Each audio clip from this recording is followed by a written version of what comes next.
When we examine the question of thought forms, we recognize that people usually want to imply that a thought is able to turn into some kind of physical reality purely through the power of thought.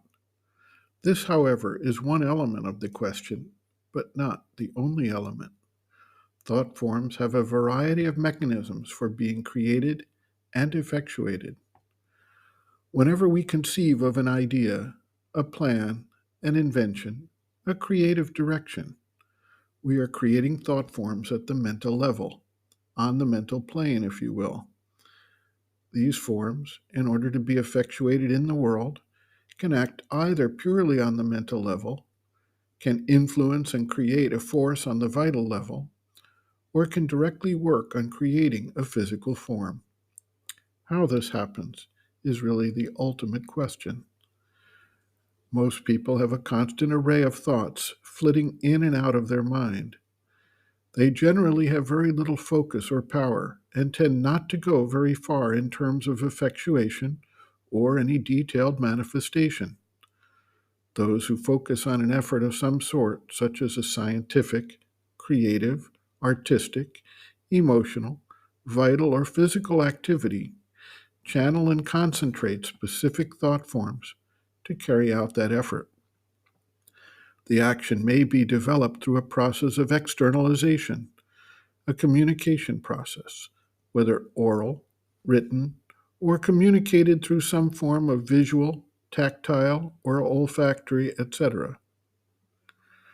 Converting a thought form into any form of actual communication in the external world is one means of effectuating it.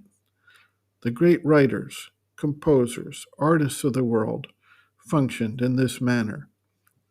We can actually trace the influence of particular thought forms through history when we work to identify, for instance, the influence of Plato, the influence of the Vedic rishis, the influence of Confucius, the influence of Shakespeare, and the influence of Leonardo da Vinci, Nikola Tesla, Albert Einstein, Sri Aurobindo, or any other individual whose work has clearly influenced the development of humanity in a meaningful way.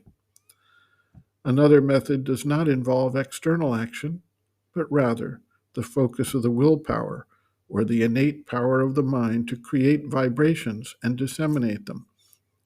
The action of the silent will is one that many people have experienced through history, and people sometimes remark about the intensity of a certain person or atmosphere as that person is concentrating his force.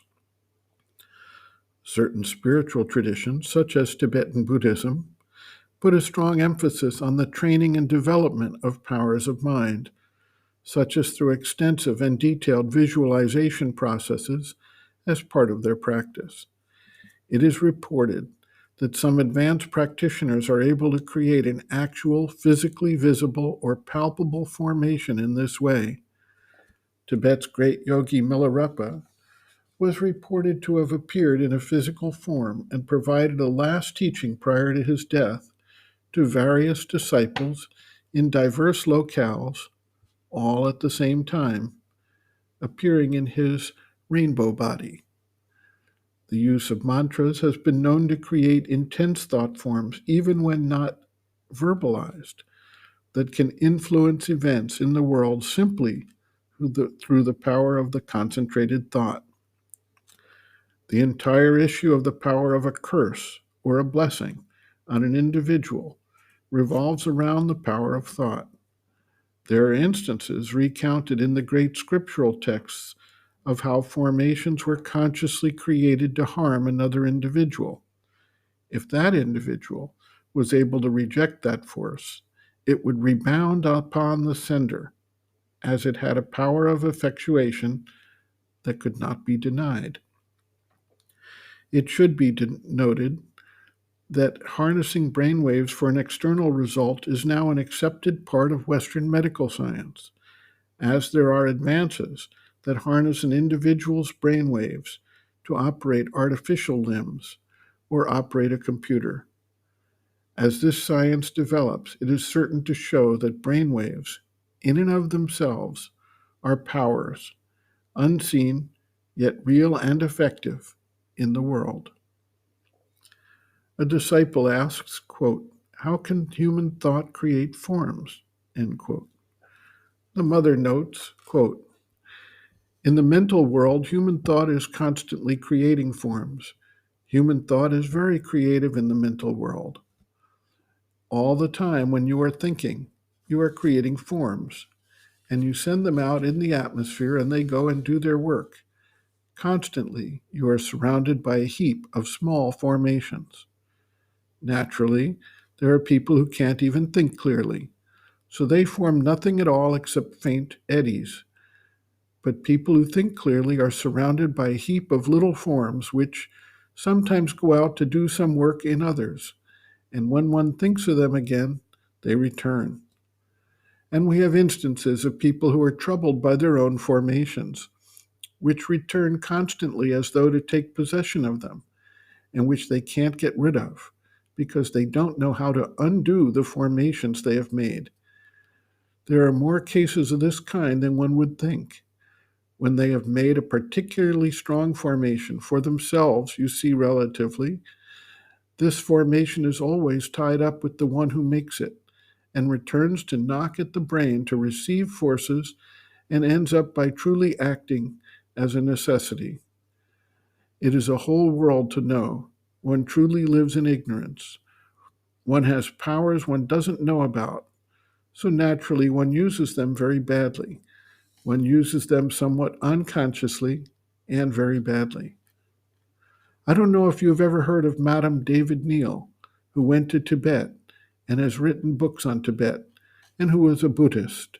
And Buddhists of the strictest tradition, do not believe in the divine, do not believe in his eternity, and do not believe in gods who are truly divine, but they know admirably how to use the mental domain. And Buddhist discipline makes you a good master of the mental instrument and mental domain. We used to discuss many things, and once she told me, "Listen, I made an experiment." She had studied a bit of theosophy also. She said, "I formed a Mahatma. With my thought, I formed a Mahatma." And she knew, this has been proved, that at a given moment, mental formations acquire a personal life independent of the fashioner, though they are linked with him, but independent in the sense that they can have their own will. And so she said to me, "Just imagine, I had made my Mahatma so well that he became a personality independent of me and constantly came to trouble me. He used to come, scold me for one thing, give me advice for another, and he wanted to direct my life, and I could not succeed in getting rid of him. It was extremely difficult, and I didn't know what to do." So I asked her how she tried. She told me how. She said, "He troubles me a lot. My Mahatma is very troublesome. He does not leave me in peace. He disturbs my meditations. He hinders me from working. And yet I know quite well that it is I who created him, and I can't get rid of him." Then I said, "That's because you don't have the trick." Mother laughs. And I explained to her what she should do. And the next day, I used to see her almost every day in those days, you see. The next day she came and told me, "Ah, I am freed from my Mahatma." Laughter. She had not cut the connection because that's of no use. One must know how to reabsorb one's creation. That is the only way to swallow up again one's formations. End quote. Reference, Sri Aurobindo and the Mother, The Hidden Forces of Life, Chapter 3, Hidden Forces Around, pages 67 to 69.